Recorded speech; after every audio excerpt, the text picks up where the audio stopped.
The osmotic pressure of solution of PVC polyvinyl chloride, ठीक, ये ज़्यादातर पॉलीमर में भी दिखते हैं, of cyclohexanone at 300 kelvin are plotted on the graph. The mass of PVC, अच्छा ग्राम पर मोल दे रहा है, तुम ग्राम पर मोल समझ रहे हो? ग्राम पर मोल क्या होगा? तो भाई ऊपर यानी मास है और नीचे नंबर ऑफ मोल्स हैं, इसका मतलब मॉलिक्यूलर मास इधर हो गया, तभी तो यहाँ पे नंबर ऑफ मोल्स हमें फाइंड करने, mass upon number of moles निकालने, यानी हमें मास पता हो, नंबर ऑफ मोल्स पता हो, तो हमारे पास आंसर आ जाएगा, तो यानी मॉलिक्यूलर मास आ जाएगा। ठीक है, अब देखते हैं, अब पहले थोड़ा सा ग्राफ को देखते हैं। ग्राफ पे यहाँ पे पाई बाय सी दिया हुआ है, यहाँ पे सी दिया हुआ है, ठीक है। अच्छा तुम लोग ने काइनेटिक वाला ग्राफ पढ़ा हुआ है ना, काइनेटिक वाला, ऑर्डर वाला, यानी अगर वो इधर रेट ऑफ कांस्टेंट अगर बराबर होता था तो इसका ग्राफ हमारे पास कांस्टेंट जाता था। अगर मान लेते हैं इधर हम लोग ले रहे हैं, जैसे इधर हम लोग ने लिया, मान लेते हैं कि क्या कहते हैं, ये r है इज इक्वल टू के ए, यानी हम लोग ने इसके रिस्पेक्ट में अगर लिया तो हमारे पास वो ग्राफ उसकी कांस्टेंट लाइन जाती थी, याद होगा। तो वैसे ही यहाँ पे पाई बाय सी, यहाँ पे सी है, तो ग्राफ इसका कांस्टेंट लाइन पे जाना चाहिए, क्योंकि यहाँ पे भी ग्राम पर लीटर, यहाँ पे ग्राम पर लीटर, तो यहाँ पे स्लोप लेके इन्होंने कंफ्यूज किया हुआ है। तो हमें स्लोप के कंफ्यूजन में जाना है, हम स्लोप आपको बताएंगे नहीं कि स्लोप कैसे, हम आपको सिर्फ बताएंगे न्यूमेरिकल कैसे करेंगे, फटाक से कैसे करेंगे, क्योंकि ऐसे ग्राफ तो वो कुछ भी बना के दे सकते हैं, हमारे माइंड में कंफ्यूजन बैठेगा, हम ग्राफ को ही देखते रह जाएंगे। लेकिन ग्राफ को देख करके न्यूमेरिकल कैसे सॉल्व करना है वो हम बताते हैं। अब इधर देखो, पहले यहाँ पे देखो, यहाँ पे दिया हुआ है ग्राम पर लीटर, ग्राम पर लीटर, यानी ऊपर मास दिया होगा, नीचे वॉल्यूम दिया होगा। तो ये तो हमारे पास मास कंसंट्रेशन का फॉर्मूला नहीं होता है, मास कंसंट्रेशन का फॉर्मूला क्या होता है, मास ऑफ सॉल्यूट, ऊपर क्या होता है मास ऑफ सॉल्यूट, नीचे वॉल्यूम ऑफ सॉल्यूशन, या फिर मास ऑफ सॉल्यूशन। तो इसका मतलब यहाँ पर तो सॉल्यूशन लीटर में चलेगा, ऊपर मास में चलेगा, यानी हमें दिया हुआ है मास कंसंट्रेशन दिया हुआ है। अच्छा ठीक है, हमें मतलब इसको बनाना है। अब ये पाई दिया हुआ है, पाई ऑस्मोटिक प्रेशर, यानी उसके फॉर्मूले से आएगा। अब कैसे आएगा यहाँ पे ध्यान देते हैं, इसका मतलब pi is equal to C R T होता है, ठीक है।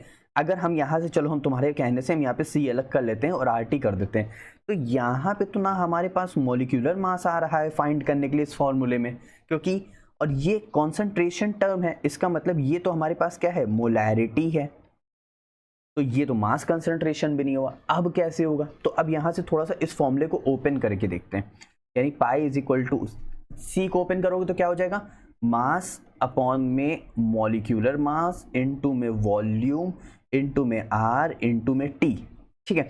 अब यहां से ध्यान दो, अब देखो तुमको m बाय वी मिल गया, मास अपॉन वॉल्यूम, यानी हमको क्या मिल गया, mass concentration upon volume of solution, यानी हमको क्या मिल गया, लीटर मिल गया। अब इसको मैं क्या कर देता हूँ, 1/m अलग कर देता हूँ, इनटू में r कर देता हूँ, इनटू में t। तुमको मैंने अलग इसलिए करके बताया, मैं तुमको दिखाना चाहता हूँ कि क्या क्या प्रेजेंट हैं। अब यहाँ से एक काम करते हैं, इस पूरे को हम लोग क्या लिख सकते हैं, इस पूरे को हम लोग c लिख सकते हैं। तो यानी यहाँ पे हमारे पास क्या हो गया, c बाय mm हो गया, इनटू में r हो गया, इनटू में t हो गया, ठीक है। अब c को अब तुम नीचे ले लोगे तो यहाँ पे 1/mm मिल जाएगा, यानी मैं इस पूरी क्वेश्चन को अब मैं इस तरह लिख दूं, मैं क्या कर दूं, अब पाई बाय c कर दूं is equal to R T by और मॉलिक्यूलर मास कर दूं।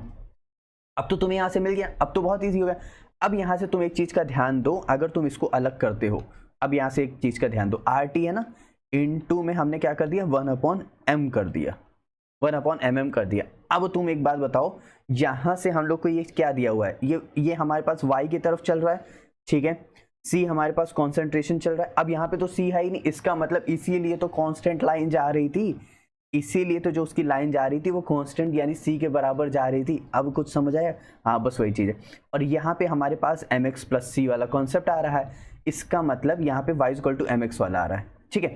अब यहाँ से एक चीज का तुमने ध्यान दिया, अब तुमको स्लोप कितना दिया हुआ है, अब तुम लोग को स्लोप दिया हुआ है आर टी, तो यहाँ से तुम लोग को स्लोप की लाइन पता चल गई, यानी स्लोप हमारे पास जो चल रहा है वो R T by M M चल रहा है, यानी एम एक्स प्लस सी चल रहा है, ये रहा m, ये रहा x प्लस सी चल रहा है। अब यानी यहाँ से ये हमको पता चल गया, ये हमारे पास पूरा का पूरा स्लोप है, इसका मतलब इसकी जो बराबर जो उसकी वैल्यू दे रखी होगी, कितनी दे रखी हुई है, R T by M M, ये हमारे पास कितनी वैल्यू दे रखी है, 6 इंटू 10 की पावर -4, 6 इंटू 10 की पावर -4।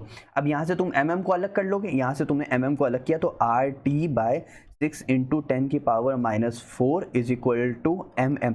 आर की वैल्यू हम लोग को दे रखी हुई 0.0821 क्योंकि एटीएम लीटर पर मोल में चलती है, एटीएम लीटर, ठीक।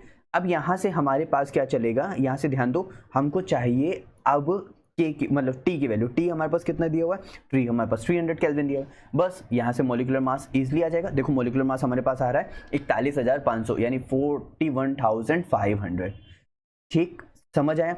देखो सिर्फ कुछ नहीं करना था, पाई इक्वल टू CRT था, हमने क्या किया, सी को ओपन कर दिया तो हमारे पास मास कंसंट्रेशन मिल गया। मास कंसंट्रेशन को हमने क्या किया, सी लिखा, उसको सी को नीचे लेके आया। ये हमारी mx वाली इक्वेशन बन रही थी। ये स्लोप हमारा कितना था, 6 × 10⁻⁴ तो उसके बराबर हो गया। वहां से हम लोग ने मॉलिक्यूलर मास को अलग किया, उसको नीचे लाया, हम लोग ने पूरी वैल्यू को सॉल्व कर लिया, ठीक।